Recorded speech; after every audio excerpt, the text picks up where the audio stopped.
Paano nga ba mag-transfer from BDO to Chinabank online? By the way, kung first time mo sa channel na to and gusto mo pa ng mga online tutorial videos katulad nito, please click the subscribe button. Ito yung BDO mobile app, mag-login na ako gamit yung PIN o yung fingerprint ko. Right away, makikita mo yung balanse mo. Ang maganda dyan, kapag meron kang account or online account sa BDO, pwede mo ma-access yung mobile app at makita kung may pumasok na bang pera sa account mo. Ito yung bank account ko, ito rin yung mga transaction history.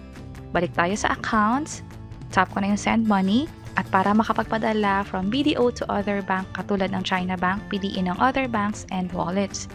Sa send to, hanapin dito ang Chinabank o mag-scroll down dito sa bandang baba. Ito yung pagkapasahan ko, China Banking Corporation.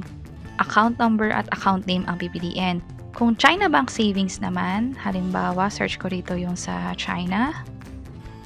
Ito siya, China Bank Savings. Account number and account name din ang ilalagay.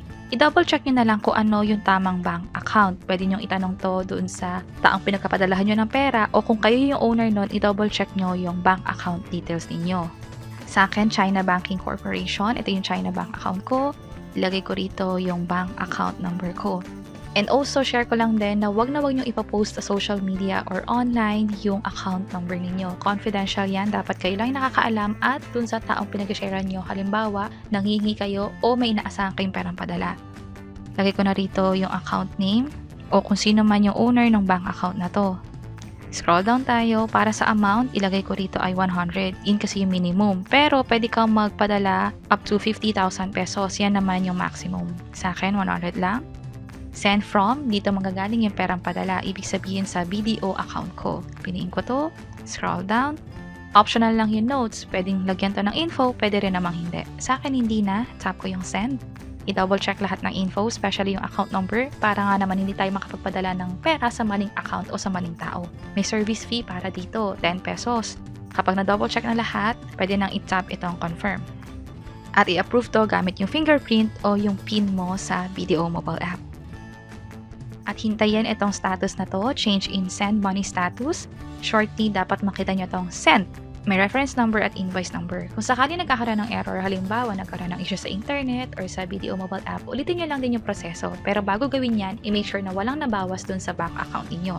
Pwede nyo na nang i-save itong proof of transaction o pwede nyo ring i-share to sa ibang tao. Ibig sabihin, napadala nyo na yung pera gamit yung BDO account ninyo.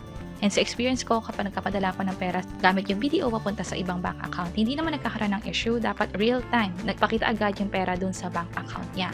Kung nagkakaroon ng issue, pwede kayo maghintay ng sandali.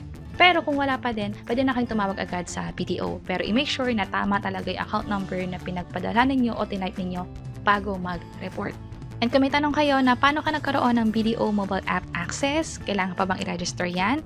Yes, kailangan siyang i-register. Kung meron na kayong BDO savings account, yung ATM, pwede nyo na siyang i-sign up online. May pinakita kaming step-by-step tutorial guide. Pwede nyo i-check itong mga video or link sa baba. Sana makatulong and see you sa mga next videos. Bye-bye!